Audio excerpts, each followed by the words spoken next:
Okay guys, today we're going to be discussing Southampton versus Everton. Now, obviously we've had the international break, another break. It's an up and down season, constant breaks everywhere. This is a big game for Southampton, 2 losses in a row, two games with no goals scored. It's a big game. I'm just going to be quickly talking about Everton for a bit. Now, defensively, they've actually looked surprisingly good. They've not conceded that many goals, especially in the last 5 games, conceded 3 goals. Pretty good, actually. And they actually picked up quite a lot of points. So they're actually playing well. And it's going to be tough for us because we are not playing well. Actually, our track record, if the other team's playing shit, we lose, no matter how good we are playing. So maybe because they're playing well, we may turn up. Who knows? It's honestly a roll of the dice with Southampton. You can never fucking expect anything with this team. They're either fucking beating Chelsea or literally playing the worst game I've ever seen against Villa.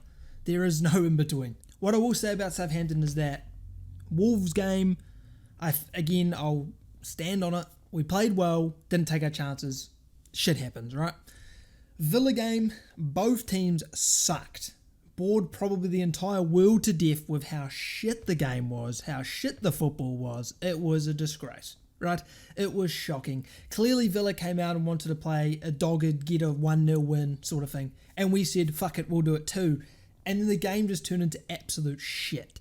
So hopefully with the international break, we have maybe decided let's not do that and let's actually try. That would be a great start. Obviously, I don't want Elyounoussi in the team, ever. I would like to see, again, Aribo, Stuart Armstrong probably as the wingers.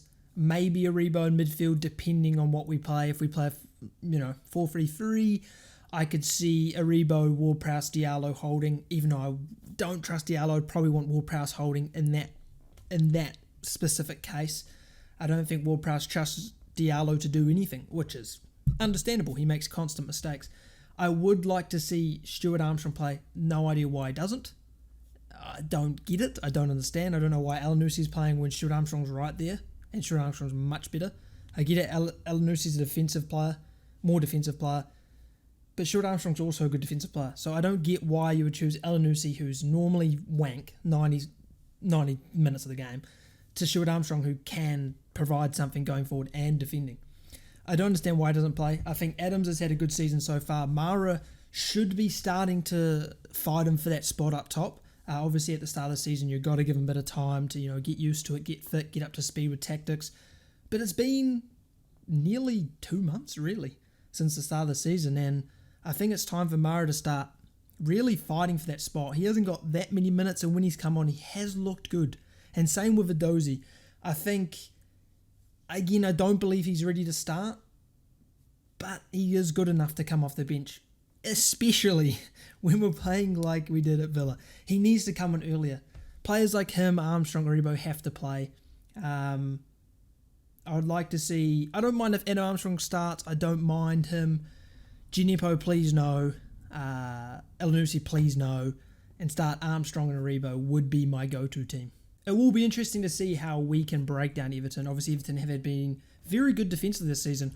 I'd say we've been good defensively, but we still make not really major mistakes, but we do still have lapses sometimes, which provide the chance for opposition to score. But I think overall defensively we've been much better this season than previous seasons, and I think Bella-Kotchap and Salazar are really building a strong centre-back partnership. I think obviously Walker-Peters is class. Perot, I think, is playing well. Gineppo filled in quite nicely. Bazunu is obviously, he doesn't really have much to do most of the time. If you really think about it, he really hasn't made that many saves because he hasn't had to. And you can say what you want. The goals we've conceded aren't really his fault. They just aren't. So if you're going to try and criticise him, just shut up, really. That's all I have to say. Most of these players we've bought are fucking young. Very young. 18 to 20. They're not suddenly going to be fucking Eden Hazard prime. David De Gea prime. Like, they need time to get in. They need to get game time. They need to get experience. People just don't get that, and it's kind of annoying, to be honest.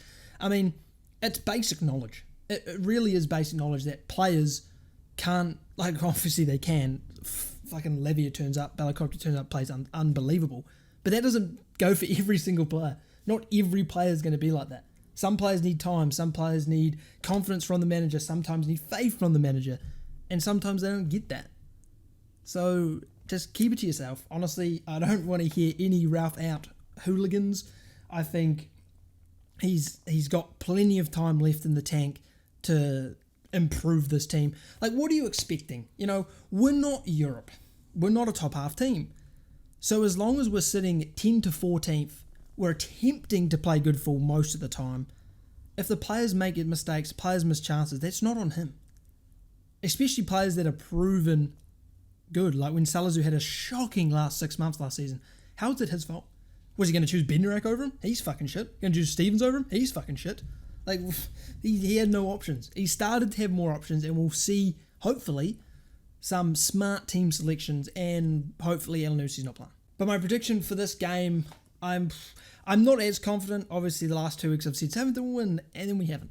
So maybe that is the curse. I only have ever backed Southampton from Chelsea forward. I backed Southampton to beat Chelsea just for the fun of it. Oh, fuck it. Let's go for it. And we actually won. So it gave me false hope. I think it's not going to be many goals. I don't think, thinking back, there is many goals in our games ever, really. Especially at St Mary's. But we have been shit, so that's fair enough. I would say Everton defensively are good. We will probably not get a clean sheet because it doesn't look likely. I think 1-1 draw, to be honest. I think that's all I can see. I'm not as confident going into this game as I was the previous, but that's granted because the Villa game was fucking dire. It was just so dead.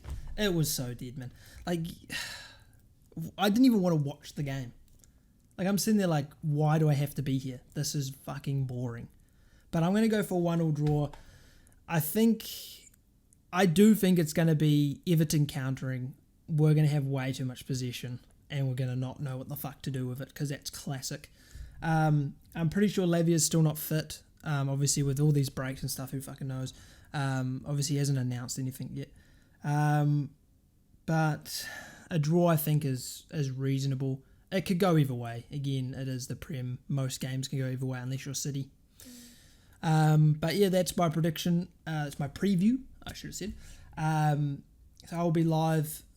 I'll probably actually be live because the London Derby, North London Derby, is on before. So I probably will stream that watch along on this YouTube channel, of course. And then with Southampton game, obviously I'll be live like 5 minutes before that.